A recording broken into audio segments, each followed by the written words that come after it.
Alors qu'elle a contribué à lancer cette nouvelle journée de grève ce mardi 6 juin, l'invitée matinale d'Apolline de Malherbe en a malheureusement pâti elle-même. En effet, cette dernière a été à l'origine malgré elle d'un bouleversement au sein de la chaîne BFM TV. Ce mardi 6 juin marque la 14e journée de mobilisation nationale contre la réforme des retraites, 2 jours avant l'examen au Parlement d'une proposition de loi du groupe LIO, visant à annuler le recul de l'âge de départ à la retraite à 64 ans.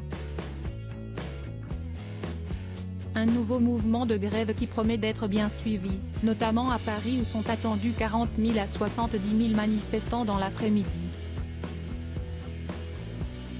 La SNCF a néanmoins annoncé que le trafic ne serait que très légèrement perturbé, tout comme les transports en commun de la capitale et de l'Île-de-France. En revanche, le trafic routier a, dès le petit matin, été significativement impacté. En effet, ce sont pas moins de 500 km de bouchons qui ont été recensés en Île-de-France, soit presque un record. Ces embouteillages ont forcément causé les retards de plusieurs Français. Et le phénomène a tout particulièrement touché l'invitée d'Apolline de Malherbe dans son émission Face à Face sur BFM TV. Il s'agissait de Sophie Binet, la secrétaire générale de la CGT. À l'origine de cette nouvelle mobilisation. Cette dernière est arrivée avec une bonne dizaine de minutes de retard sur le plateau de la chaîne. Résultat, la première édition, l'émission précédant le Face à Face, a été prolongée tant bien que mal.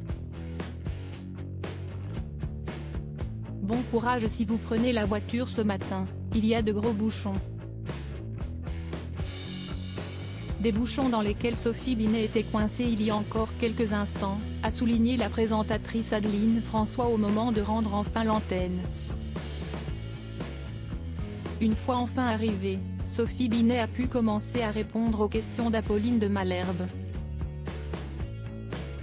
Mais l'interview n'a pu durer que 15 minutes, contre 30 normalement, étant donné qu'il fallait ensuite passer la main à Bruce Toussaint, toujours sur BFM TV, qui enchaînait avec son émission live.